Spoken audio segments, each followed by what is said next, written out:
Gonna talk about p-values, yeah. StatQuest. Hello, I'm Josh Starmer and welcome to StatQuest. Today we're going to talk about what p-values are and how to interpret them. Imagine I have two drugs, drug A and drug B. And I want to know if drug A is different from drug B. So I give one person drug A, and I give one other person drug B. The one person using drug A is cured. Hooray! The one person using drug B is not cured. Bummer. Can we conclude that drug A is better than drug B? Nope.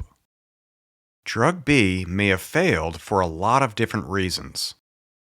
Maybe this guy is taking a medication that has a bad interaction with drug B. Or maybe this guy has a rare allergy to drug B. Or maybe this guy didn't take drug B properly and missed a dose. Or maybe drug A doesn't actually work, and the placebo effect deserves all of the credit. There are a lot of weird, random things that can happen when doing a test.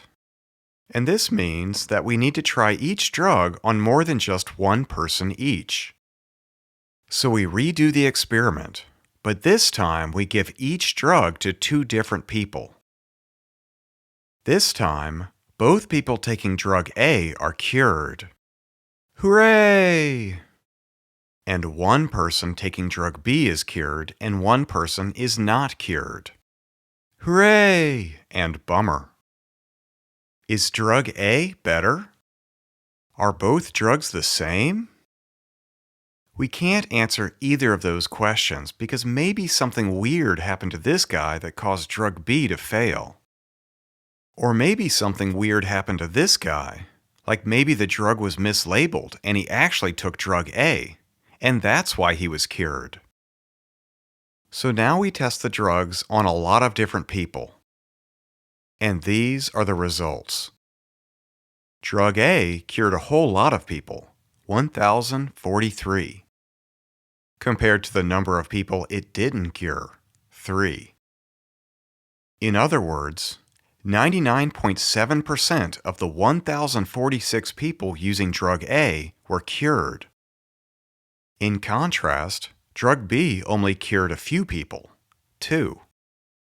Compared to the number of people it didn't cure, 1,432.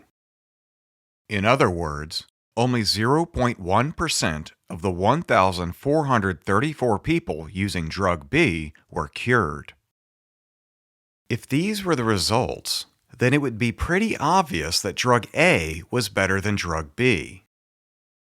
In other words, it would seem unrealistic to suppose that these results were just random chance and that there is no real difference between drug A and drug B.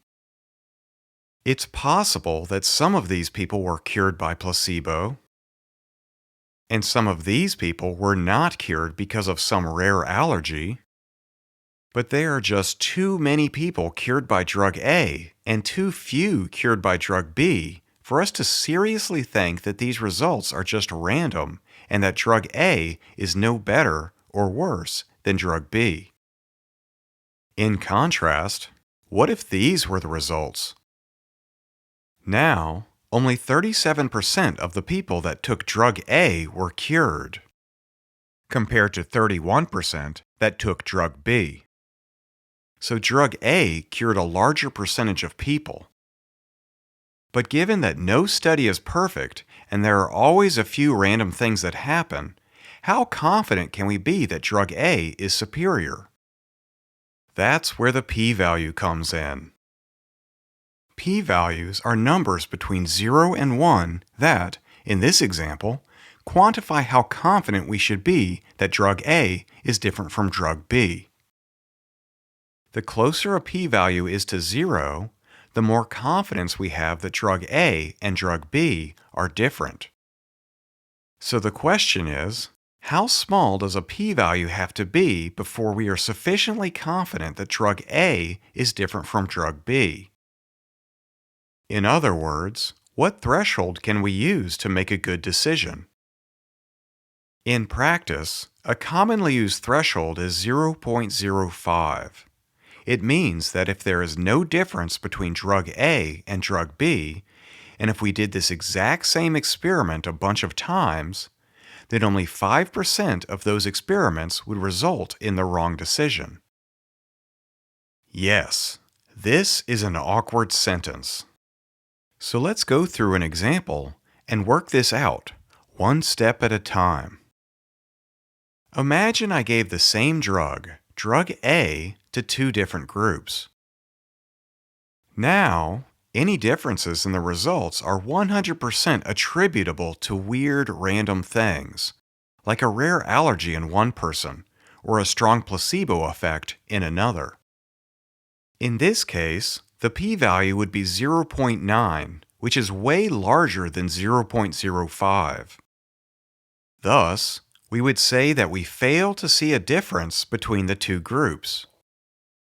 If we repeated this same experiment a lot of times, most of the time we would get similarly large p-values.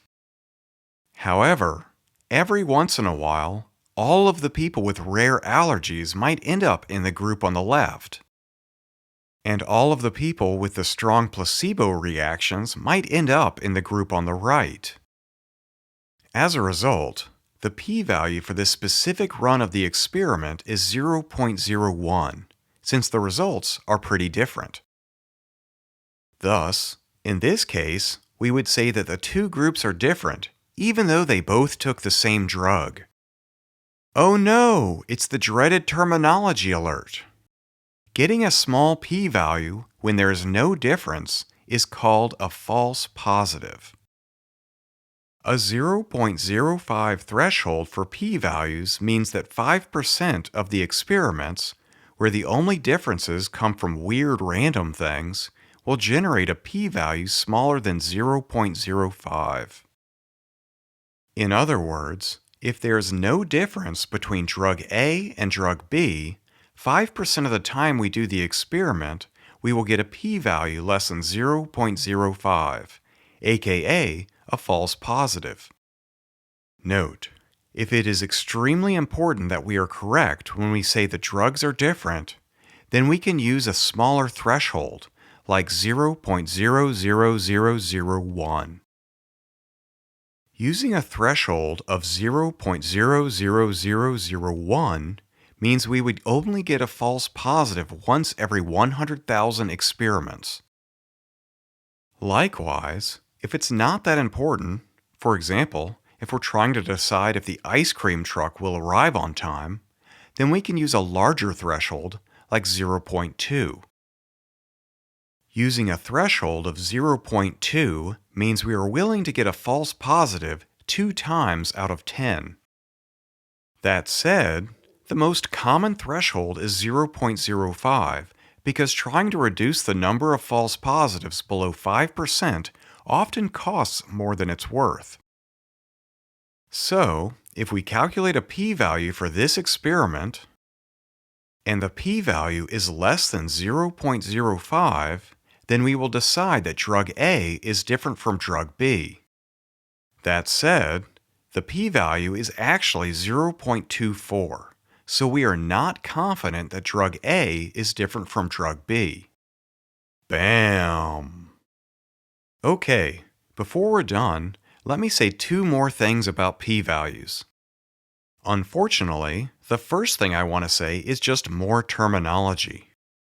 In fancy statistical lingo, the idea of trying to determine if these drugs are the same or not is called hypothesis testing. The null hypothesis is that the drugs are the same. And the p-value helps us decide if we should reject the null hypothesis or not.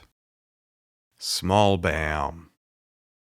Okay, now that we have that fancy terminology out of the way, the second thing I want to say is way more interesting.